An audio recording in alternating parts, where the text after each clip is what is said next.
ഓം നമോ ഭഗവതേ വാസുദേവായ. ഓം നമോ ഭഗവതേ വാസുദേവായ. ഓം നമോ ഭഗവതേ വാസുദേവായ. എല്ലാവർക്കും നമസ്കാരം. ശ്രീമദ് ഭാഗവതത്തിലെ പ്രഥമ സ്കന്ധം 4-ാം അധ്യായമാണ് നമ്മൾ ശ്രദ്ധിക്കാൻ പോകുന്നത്. ആ അധ്യായത്തിൽ വരുന്നതായ കഥാസൂചനകൾ ചെറുതായിട്ടൊന്ന് നമുക്ക് സ്മരിക്കാം. ക്ഷിപ്രപ്രസാദി ഭഗവൻ ഗണനായകോ മേ വിഘ്നങ്ങൾ തീർത്തു വിളയാടുക സർവകാലം.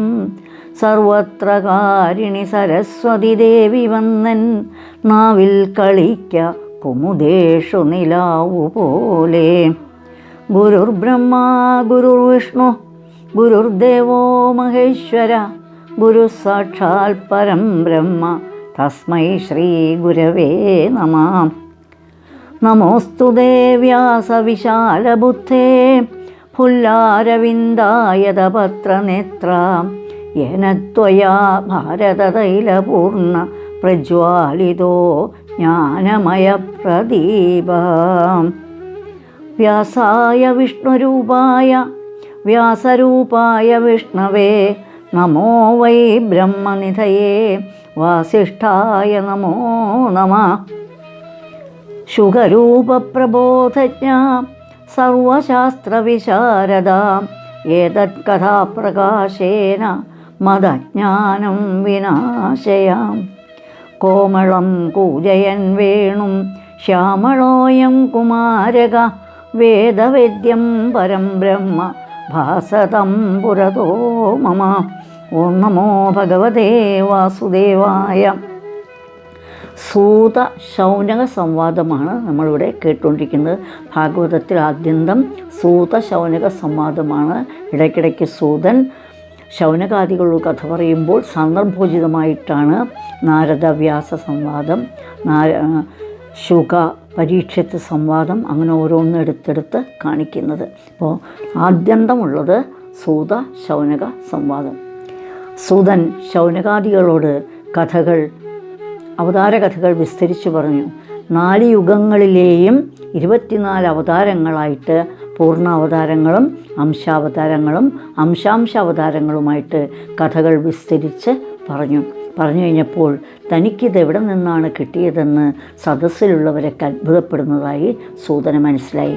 അതുകൊണ്ട് സൂതൻ പറയുന്നു, ശുഗബ്രഹ്മർഷി പരീക്ഷിത്ത് മഹാരാജാവിന് ഗംഗാതീരത്ത് വെച്ച് പ്രായോപവേശം ചെയ്തിരിക്കുന്ന പരീക്ഷത്തിന് സമാശ്വസിപ്പിച്ചുകൊണ്ട് സ്വർഗകാംക്ഷിയായി മനസ്സിന് സമാധാനം കിട്ടുന്നതിനായിട്ട് 7 ദിവസം കൊണ്ട് ശ്രീമദ് ഭാഗവത സപ്താഹം പറഞ്ഞു കേൾപ്പിച്ചു. മഹാഭാഗ്യം കൊണ്ട് ആ ശുഖമുഖത്തു നിന്നും നിർഗളിച്ചതായ ഭാഗവതാമൃതം ശ്രവിക്കാനുള്ള മഹാഭാഗ്യം എനിക്കുമുണ്ടായി എന്ന് പറയുന്നു. അത് കേട്ടപ്പോൾ ശൗനകാദികൾ വീണ്ടും ചോദിക്കുന്നു, എന്ത് 7 ദിവസം ഗംഗയുടെ തീരത്ത് ശുഗബ്രഹ്മർഷി പരീക്ഷത്തിനൊപ്പം ഒരുമിച്ച് വസിച്ചെന്നു? അത്ഭുതകരമായിരിക്കുന്നല്ലോ കാര്യം. ഋഷീശ്വരന്മാർ ഒരു പശുവിനെ കറക്കുന്ന അത്രയും സമയം മാത്രമേ ഒരു ഗ്രഹത്തിൽ സാധാരണ തങ്ങാറുള്ളൂ. അതും ചാതുർമാസ്യം പോലുള്ള വിശേഷ സമയങ്ങളിൽ സഞ്ചരിക്കുന്ന സമയത്ത് ഒരു ഗ്രഹത്തിൽ ചെല്ലുന്നത് ആ ഗ്രഹത്തിലുള്ളവരെ മഹാഭാഗ്യമായിട്ടും അനുഗ്രഹമായിട്ടും മാറുന്നു. ഒരു പശുവിനെ മുഴുവൻ കറക്കാൻ പോലുള്ള സമയം നിൽക്കുകയില്ല. അല്പസമയം പശുവിനെ കറന്നു കൊണ്ടുവന്ന് അവർക്കൊരു അതിഥി സൽക്കാരത്തിന് അനുഗ്രഹിക്കാനായിട്ട് അവസരം കൊടുക്കുന്നു എന്നുള്ളത്. അങ്ങനെ ഇരിക്കുന്നതായ ശുഗബ്രഹ്മർഷി എങ്ങനെയാണ് 7 ദിവസം ഇങ്ങനെ പരീക്ഷത്തിനൊപ്പം കഴിയാനും ഹരികഥകൾ പറഞ്ഞു കൊടുക്കാനും കാരണമായത് എന്ന് ചോദിക്കുന്നു. അടുത്ത് വീണ്ടും വരുന്ന ചോദ്യം, ഈ ശ്രീമദ് ഭാഗവതം വ്യാസഭഗവാനാണ് എഴുതിയതെന്ന് പറഞ്ഞപ്പോൾ അദ്ദേഹം ഇങ്ങനൊരു ഗ്രന്ഥം രചിക്കാൻ എന്താണ് കാരണമുണ്ടായതെന്ന് കൂടി അവിടുന്ന് പറഞ്ഞു തരണം.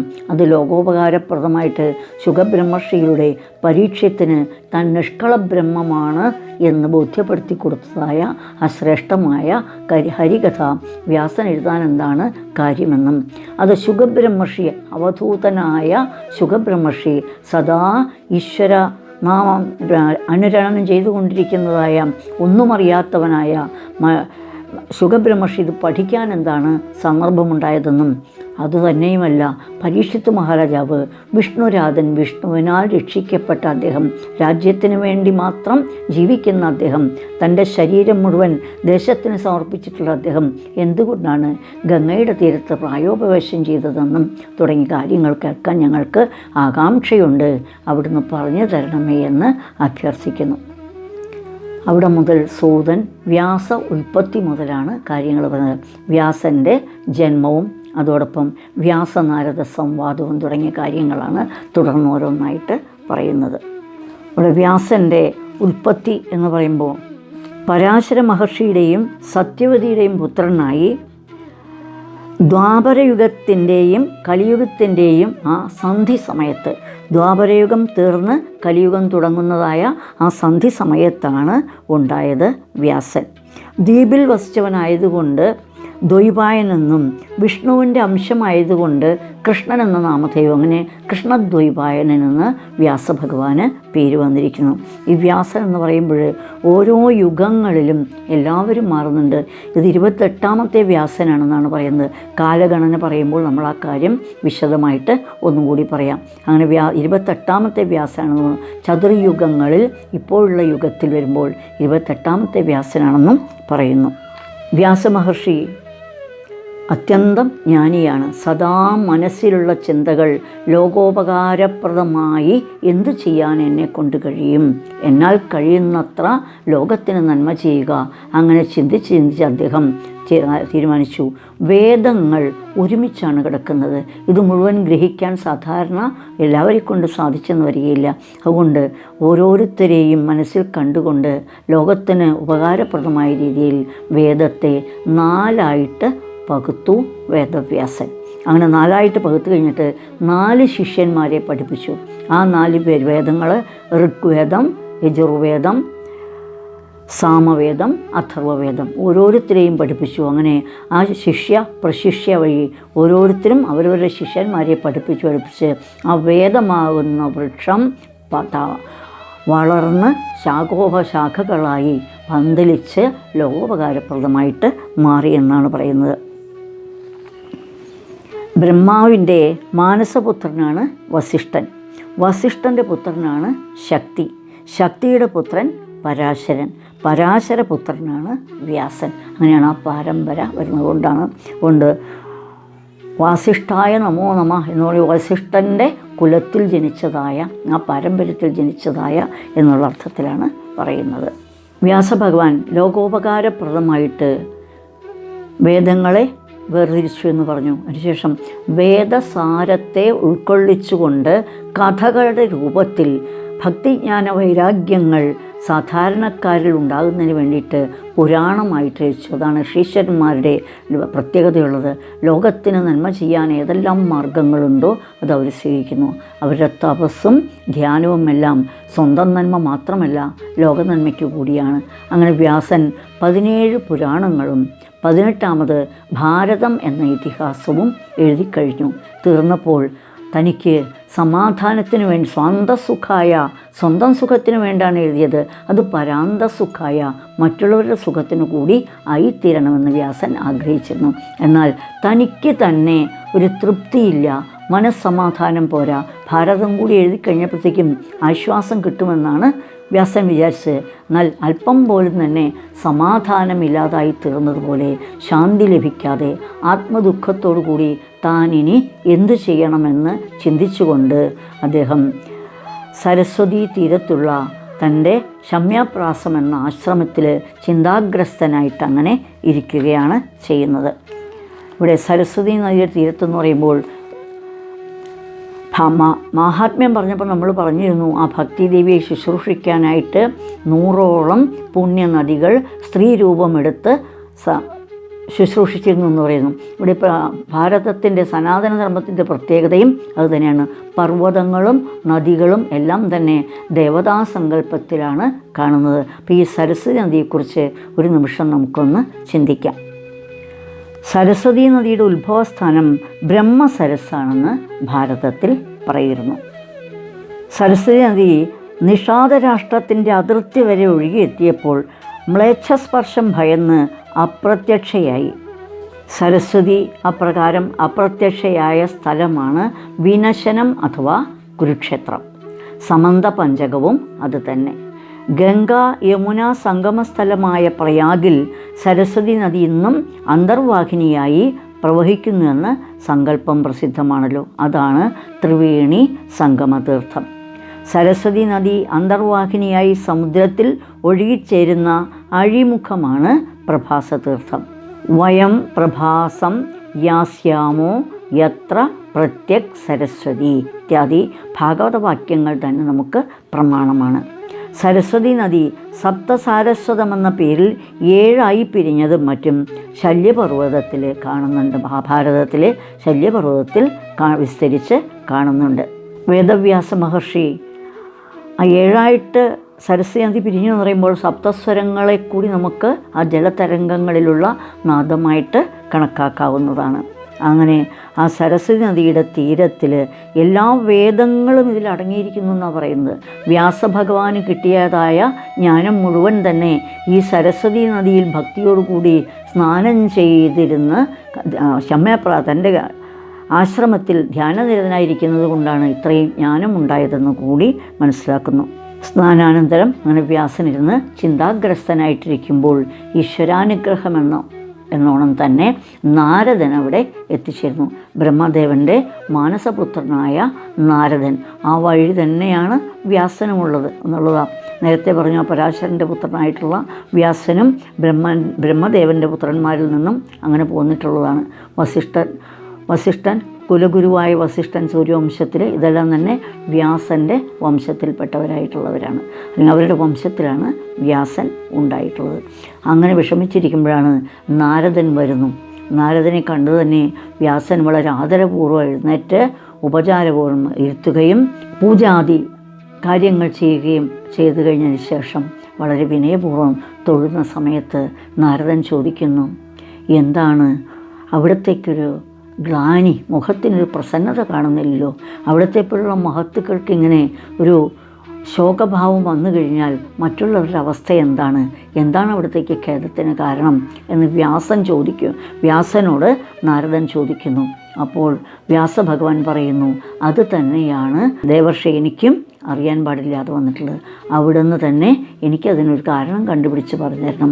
ഞാൻ 17 പുരാണങ്ങളും 18ാമത് ഭാരതമെന്ന ഇതിഹാസവും എഴുതിയിട്ടും എനിക്ക് ലോകത്തിലുള്ള ആളുകൾക്കൊരു ഉപകാരം ചെയ്യാനുള്ള ആഗ്രഹമുള്ളത് പൂർത്തീകരിച്ചിട്ടില്ല. ഞാനിനി ലോകോപകാരാർത്ഥം എന്താണ് ചെയ്യേണ്ടത്? എൻ്റെ ആത്മശാന്തിക്ക് എന്താണ് ഒരു മാർഗമെന്ന് വ്യാസൻ ചോദിക്കുന്നു.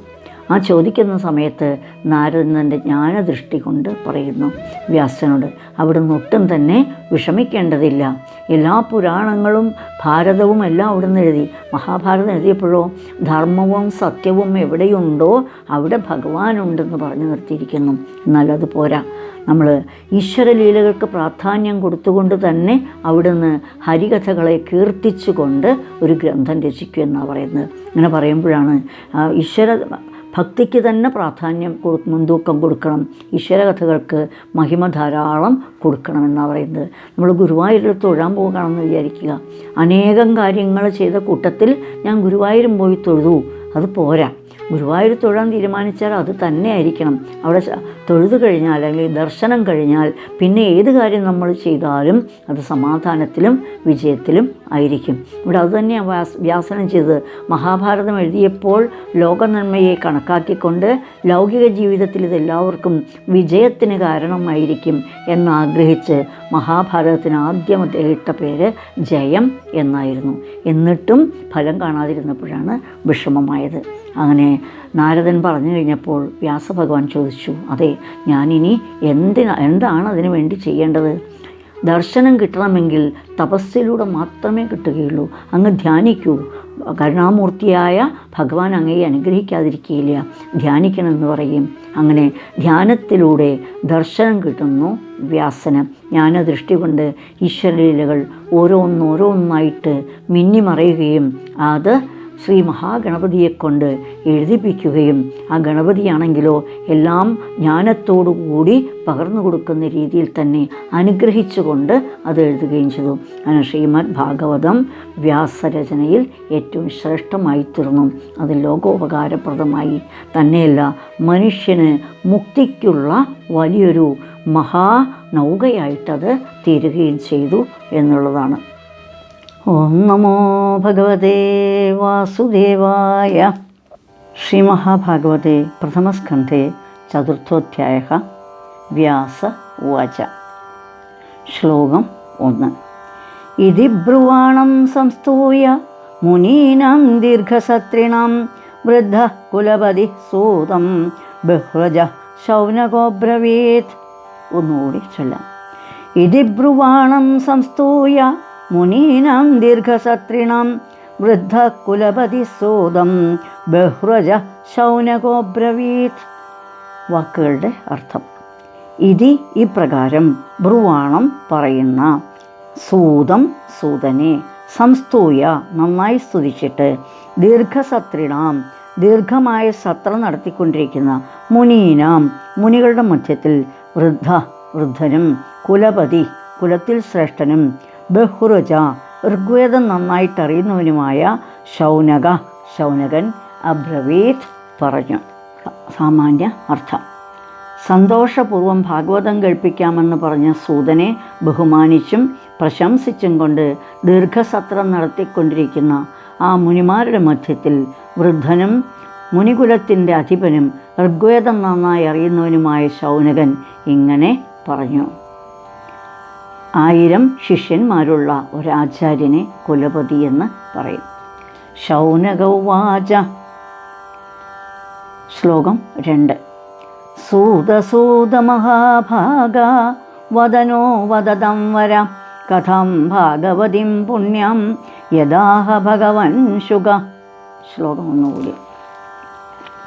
സൂതസൂതമഹാഭാഗ വദനോ വദതം വര കഥം ഭാഗവതിം പുണ്യം യദാഹ ഭഗവൻ ശുക. വാക്കുകളുടെ അർത്ഥം. സുതസുത അല്ലയോ സൂത, മഹാഭാഗ ഭാഗ്യശാലിയായുള്ളവേ, വദതാം വര പറയുന്നതിൽ വെച്ച് ശ്രേഷ്ഠനായ ഭഗവാൻ ശുക ഭഗവാനായ ശുകൻ, യത് ആഹ യാതൊന്നിനെ പറഞ്ഞുവോ, പുണ്യം പുണ്യത്തെ വർദ്ധിപ്പിക്കുന്നതും, ഭാഗവതിയും ഭഗവാനെ സംബന്ധിക്കുന്നതുമായ കഥാം കഥയെ ന ഞങ്ങളോട് വധ പറഞ്ഞാലും. ശൗനകൻ പറഞ്ഞു. ഹേ സൂത, ഹേ മഹാഭാഗ്യശാലിൻ, ഹേ വാഗ്മികളിൽ വെച്ച് ശ്രേഷ്ഠ, സർവജ്ഞനായ ശുഗമഹർഷി പറഞ്ഞതും പുണ്യത്തെ വർദ്ധിപ്പിക്കുന്നതും ഭഗവാന്റെ കഥയെ വിസ്തരിക്കുന്നതുമായ ഭാഗവതത്തെ ഞങ്ങളോട് പറയണമേ. ശ്ലോകം 3. കസ്മിൻ യുഗേ പ്രവൃത്തേയം സ്ഥാനേ വാക്കേന ഹേതുന കുതഃ സംചോദിത കൃഷ്ണ കൃതവൻ സംഹിതം മുനി. ഒന്നുകൂടി ചൊല്ലാം. കസ്മിൻ യുഗേ പ്രവൃത്തേയം സ്ഥാനേ വാക്കേന ഹേതുന കുതഃ സംചോദിത കൃഷ്ണ കൃതവൻ സംഹിതം മുനിം. വാക്കുകളുടെ അർത്ഥം. കസ്മിൻ യുഗേ ഏത് യുഗത്തിൽ, സ്ഥാനേ സ്ഥാനത്തിൽ, കേന ഹേതുന വാ എന്തു കാരണത്താൽ, ഇയം പ്രവൃത്ത ഇതുണ്ടായി, കൃഷ്ണ മുനി വ്യാസമുനി, കുത സംചോദിത എന്തിനാൽ പ്രേരിപ്പിക്കപ്പെട്ടവനായിട്ട്, സംഹിതാം സംഹിതയെ കൃതവാൻ രചിച്ചു. ഹേ സൂത, ഏത് യുഗത്തിൽ ഏത് സ്ഥാനത്തിൽ വെച്ച് എന്തു കാരണത്താൽ ഈ സംഹിതയുണ്ടായി? വ്യാസമഹർഷി ഈ സംഹിത എഴുതുവാനുണ്ടായ കാരണം എന്ത്? ശ്ലോകം 4. തസ്യ പുത്രോ മഹായോഗി സമദൃങ് നിർവികൽപക ഏകാന്തമതിർനിദ്രോ ഗൂഢോ മൂഢൈവേയതേ. ശ്ലോകം ഒന്നുകൂടി. തസ്യ പുത്രോ മഹായോഗി സമദൃങ് നിർവികൽപക ഏകാന്തമതിർനിദ്രോ ഗൂഢോ മൂഢൈവേയതേ. വാക്കുകളുടെ അർത്ഥം. സമദൃങ് സമത്തിൽ ദൃഷ്ടിയോട് കൂടിയവനും, നിർവികൽപക വികൽപ്പമില്ലാത്തവനും, ഏകാന്തമതി ഏകത്തിൽ പര്യവസാനിച്ച മനസ്സോടു കൂടിയവനും, ഉന്നിദ്ര നിദ്രയിൽ നിന്ന് മായയിൽ നിന്ന് ഉണർന്നവനും ഗൂഢ അവ്യക്ത സ്വരൂപനും മഹായോഗി മഹായോഗിയുമായ തസ്യ അവൻ്റെ വ്യാസൻ്റെ പുത്രൻ മൂഢ ഇവ മൂഢനെന്ന പോലെ ഈയതെ കാണപ്പെട്ടു, അവധൂതനായി കാണപ്പെട്ടു.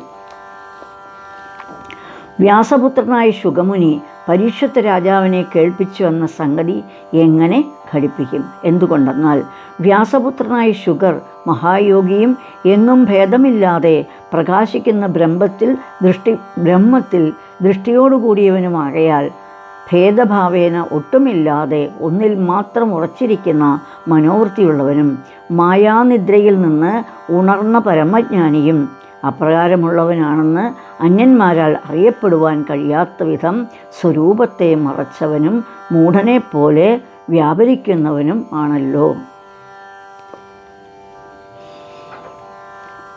ശ്ലോകം 5.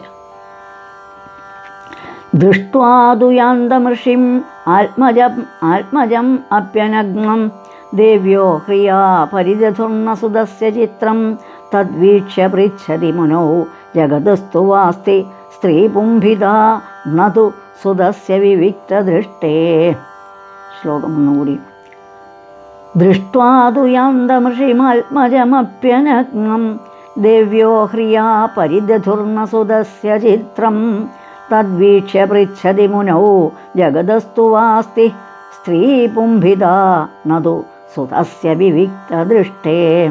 വാക്കുകളുടെ അർത്ഥം: യാന്തം സഞ്ചരിക്കുന്നവനും അനഗ്നം അഭി നഗ്നനല്ലാത്തവനുമായ ഋഷിയെ ദൃഷ്ട്വാ കണ്ടിട്ട് ദേവ്യ ദേവികൾ ഹ്രിയ ലജ്ജ കൊണ്ട് പരിദധു ആച്ഛാദനം ചെയ്തു ആത്മജം പുത്രനെ ദൃഷ്ട്വാദു കണ്ടിട്ടോ ന പരിദധു പരിധാനം ചെയ്തില്ല സുതസ്യ പുത്രൻ്റെ ചിത്രം ആശ്ചര്യജനകമായ തത്ത് അതിനെ വീക്ഷ്യ കണ്ടിട്ട് മുനൗ മുനി പൃച്ഛതി ചോദിച്ചപ്പോൾ സ്ത്രീ പുംഭിത സ്ത്രീ പുരുഷ ഭേദം തവ അസ്തി അങ്ങയ്ക്കുണ്ട് വിവിക്തദൃഷ്ടേ പരിശുദ്ധ ഭാവനയോടുകൂടിയ സുതസ്യ പുത്രന് നതു ഇല്ല എന്ന് ജഗതു പറഞ്ഞു.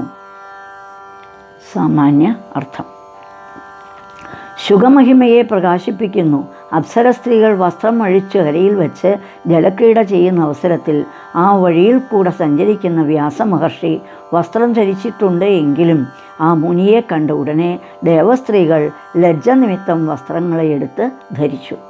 വസ്ത്രാച്ഛാദനമില്ലാതെ അദ്ദേഹത്തിൻ്റെ മുൻപിൽ സഞ്ചരിച്ചിരുന്ന പുത്രനായ ശുഗരെ കണ്ടപ്പോൾ അവർക്ക് ലജ്ജയുണ്ടായില്ല, വസ്ത്രങ്ങളെയും ധരിച്ചിരുന്നില്ല. ഈ ആശ്ചര്യം കണ്ടിട്ട് വ്യാസമുനിതിൻ്റെ കാരണം ചോദിച്ചപ്പോൾ അങ്ങേക്ക് സ്ത്രീ എന്നും പുരുഷനെന്നുമുള്ള ഭേദദൃഷ്ടിയുണ്ട്, അങ്ങയുടെ പുത്രന് ആ ഭേദബുദ്ധിയില്ല, എപ്പോഴും പരിശുദ്ധമായ ബ്രഹ്മഭാവന മാത്രമേ ആ മഹാത്മാവിലുള്ളൂ. അവർ മറുപടി പറഞ്ഞു.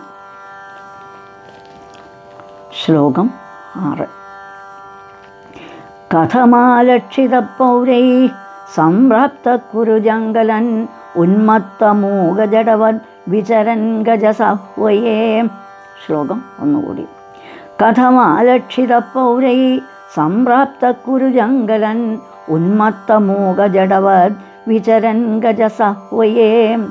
വാക്കുകളുടെ അർത്ഥം: കഥം ആലക്ഷിത പൗരൈ കുരുജാങ്കലാൻ കുരുദേശങ്ങളിലും ജാങ്കലദേശങ്ങളിലും സംപ്രാപ്ത പ്രാപിച്ചവനും ഗജസാഹ്വയെ ഹസ്തിനപുരത്തിൽ ഉന്മത്ത മൂക ജഡവത്ത് ഉന്മത്തൻ മൂകൻ ജഡൻ ഇവരെ പോലെ വിചരൻ സഞ്ചരിക്കുന്നവനുമായ ആ മുനി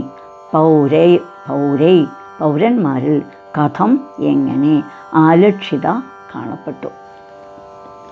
സാമാന്യ അർത്ഥം: സ്ത്രീ പുരുഷ ഭേദഭാവന പോലുമില്ലാതെ ബ്രഹ്മമാത്ര സ്വരൂപനായി കുരുദേശങ്ങളിലും ജാങ്കലഭൂമികളിലും പിന്നെ ഹസ്തിനപുരത്തിലും ഭ്രാന്തൻ മൂകൻ ജഡൻ എന്നിവരെ പോലെ സഞ്ചരിച്ചു കൊണ്ടിരിക്കുന്ന ആ ശുഗമുനിയെ പൗരന്മാർ എങ്ങനെ കണ്ടറിഞ്ഞു?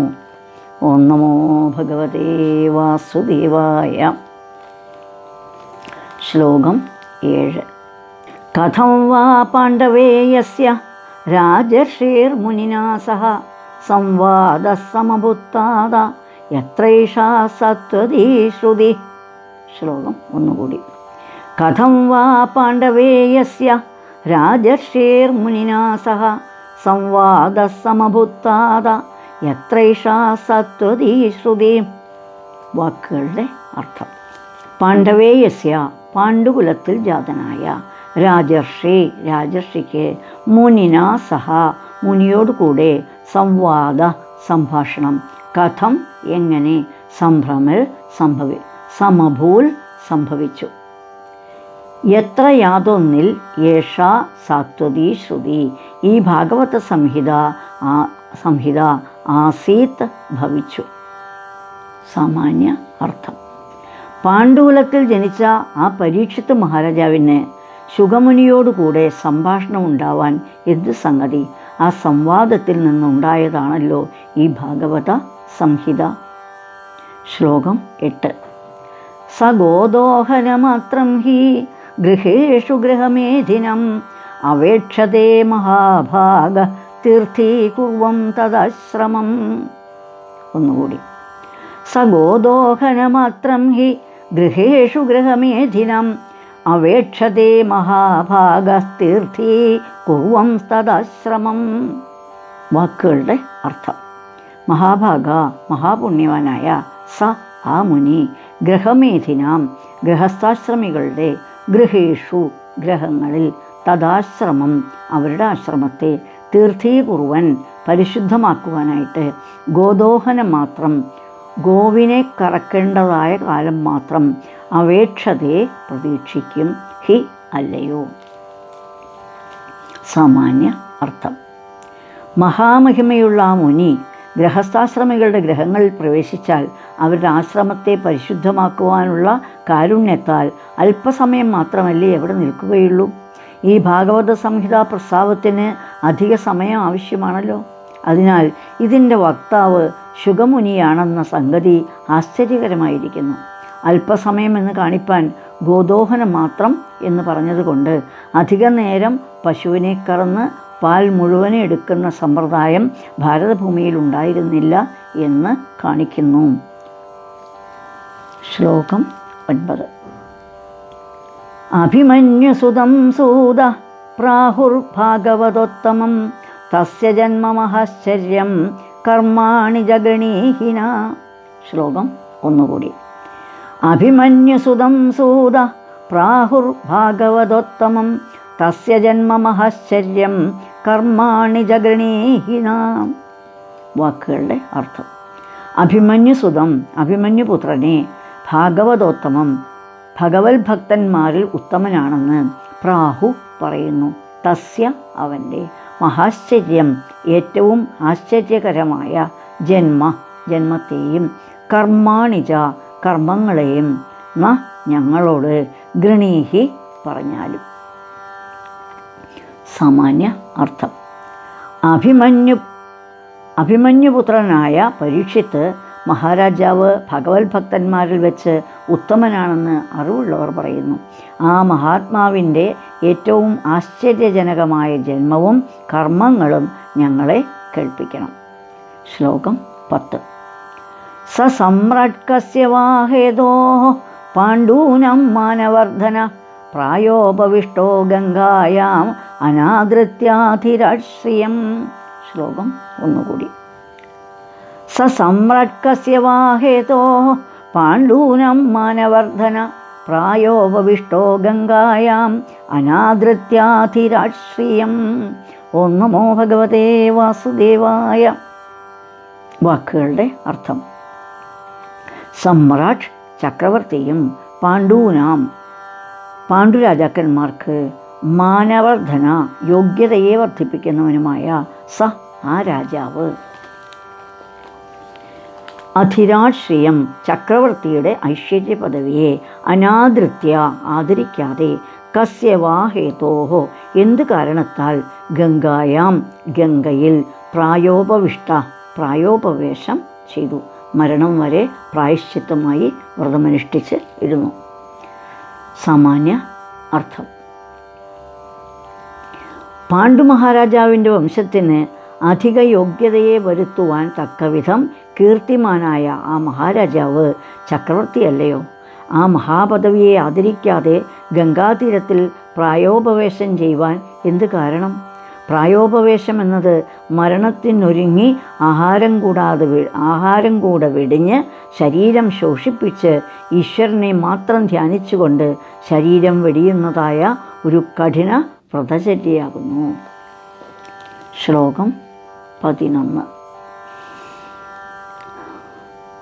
നമന്തി യത്പാദനികേതമാത്മന ശിവായ ഹാനീയധനാനി ശത്രവാ കഥം സവീര ശ്രിയമംഗദുസ്ത്യജാം യുവൈഷതോൾ സൃഷ്ടുമഹോ സഹാസുഭി. ശ്ലോകം ഒന്നുകൂടി. നമന്തി യത്പാദനികേതമാത്മന ശിവായ ഹാനീയധനാനി ശത്രവാ കഥം സവീര ശ്രിയമംഗദുസ്ത്യജാം യുവൈഷതോൾ സൃഷ്ടുമഹോ സഹാസുഭി. വാക്കുകളുടെ അർത്ഥം: ശത്രവ ശത്രുക്കൾ, ആത്മന ആത്മാവിൻ്റെ, ശിവായ മംഗളത്തിനായിക്കൊണ്ട്, ധനാനി ധനങ്ങളെ, ആനീയ കൊണ്ടുവന്നിട്ട്, ഹ സ്പഷ്ടമാകും വണ്ണം, യത് പാദനികേതം യാതൊരുവൻ്റെ ചരണപീഠത്തെ, നമന്തി നമിക്കുന്നു, വീര ശൂരനും, യുവാ തരുണനുമായ, സ അവൻ, അസുഭി സഹ പ്രാണങ്ങളോടുകൂടെ, ദുസ്ത്യജാം ഉപേക്ഷിപ്പാൻ കഴിയാത്തതായ, ശ്രിയം ഐശ്വര്യത്തെ, ഉത്സൃഷ്ടും ഉപേക്ഷിപ്പാനായിക്കൊണ്ട്, കഥം എങ്ങനെ, ഐക്ഷത ഇച്ഛിച്ചു, അഹോ ആശ്ചര്യം. സാമാന്യ അർത്ഥം: യാതൊരുവൻ്റെ ചരണപീഠത്തെ ശത്രുക്കൾ അവരുടെ ക്ഷേമത്തിനു വേണ്ടി ധനങ്ങളെ കൊണ്ടുവന്ന് സമർപ്പിച്ച് നമസ്കരിക്കുന്നു. അത്ര ശൂരനും യൗവനയുക്തനുമായ മഹാരാജാവ് ഉപേക്ഷിപ്പാൻ കഴിയാത്തതായ രാജ്യൈശ്വര്യത്തെ പ്രാണങ്ങളോടുകൂടി ഉപേക്ഷിപ്പാൻ എങ്ങനെ ആഗ്രഹിച്ചു? ശ്ലോകം 12. ശിവായ ലോകസ്യ ഭവായ ഭൂതയേ യ ഉത്തമശ്ലോകപരായണാ ജനാ ജീവന്തി നാത്മാർത്ഥമസൗ പരാശ്രയം മുമോച നിർവിദ്യകുതക്കളേബരം. ശ്ലോകം ഒന്നുകൂടി. ശിവായ ലോകസ്യ ഭവായ ഭൂതയേ യ ഉത്തമശ്ലോകപരായണാ ജനാ ജീവന്തി നാത്മാർത്ഥമസൗ പരാശ്രയം മുമോച നിർവിദ്യകുതക്കളേബരം. വാക്കുകളുടെ അർത്ഥം: ലോകസ്യ ലോകത്തിൻ്റെ, ശിവായ സുഖത്തിനായിക്കൊണ്ടും, ഭവായ സമൃദ്ധിക്കായിക്കൊണ്ടും, ഭൂതയെ ഐശ്വര്യത്തിനായിക്കൊണ്ടും, ഉത്തമശ്ലോകപരായണ ഭഗവാനെ ആശ്രയിച്ചിരിക്കുന്ന, ജനാഹ ജനങ്ങൾ, ജീവന്തി ജീവിക്കുന്നു, ന ആത്മാർത്ഥം ആത്മാവിനു വേണ്ടിയല്ല, അസൗ ഈ രാജാവ്, നിർവിദ്യ നിർവേദിച്ചിട്ട്, പരാശ്രയം അന്യർക്കാശ്രയമായിരിക്കുന്ന, കളേവരം ശരീരത്തെ, കുത എന്തു കാരണത്താൽ, മുമോചെ ഉപേക്ഷിച്ചു. രാജാവിൻ്റെ ശരീരം ഖലു ധർമ്മസാധനം രാജ്യസേവനത്തിന് വേണ്ടിയിട്ട് തന്നെയാണ്. ഭഗവാനെ സർവാത്മന ആശ്രയിച്ചിരിക്കുന്ന ഭക്തന്മാർ ലോകത്തിൻ്റെ സുഖത്തിനും സമൃദ്ധിക്കും ഐശ്വര്യത്തിനും വേണ്ടിയിട്ട് ജീവിക്കുന്നു, അവർക്ക് വേണ്ടിയിട്ടല്ല. അങ്ങനെ ഇരിക്കെ അന്യർക്കാശ്രയമായിരിക്കുന്ന പരീക്ഷത്ത് മഹാരാജാവ് തൻ്റെ ശരീരം ഉപേക്ഷിക്കാൻ എന്തുകൊണ്ടാണ് തയ്യാറായത്? അദ്ദേഹം വിരക്തനായതുകൊണ്ട് ധനാദി വിഷയങ്ങളിൽ ആശയറ്റവനാണെങ്കിലും ലോകക്ഷേമത്തെ നോക്കാതെ പ്രായോപവേശം ചെയ്തതിന് മതിയായ കാരണമുണ്ടായിരിക്കണം. അതുകൂടി ഞങ്ങൾക്ക് കേൾക്കണം. ശ്ലോകം 13. തത്സർവം ന സമാചക്ഷ്വാ പൃഷ്ടോ യദിഹ കിഞ്ചന മന്യത്വം വിഷയേ വാചം സ്നാതമന്യത്ര ഛാന്ദസാൽ. ഒന്നുകൂടി. തത്സർവം ന സമാചക്ഷ്വ പൃഷ്ടോ യദിഹ കിഞ്ചന മന്യത്വം വിഷയേ വാചം സ്നാതമന്യത്ര ഛാന്ദസാൽ.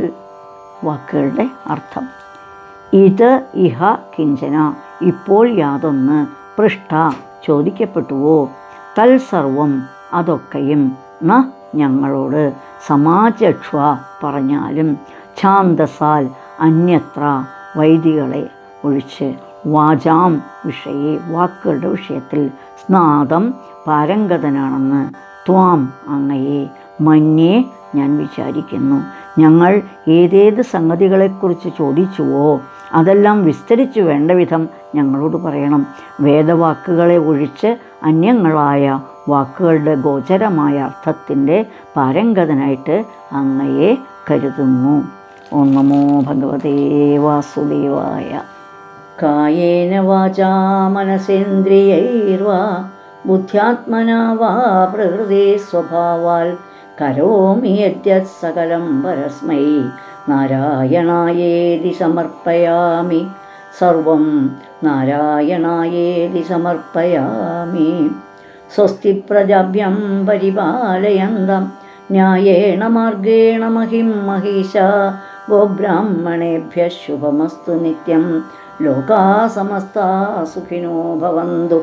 ലോകാ സമസ്താ സുഖിനോ ഭവന്തു. ലോകാ സമസ്താ സുഖിനോ ഭവന്തു. ഓം നമോ ഭഗവതേ വാസുദേവായ. സർവത്ര ഗോവിന്ദനാമസങ്കീർത്തനം. ഗോവിന്ദ ഗോവിന്ദ. ഓം നമോ ഭഗവതേ വാസുദേവായ.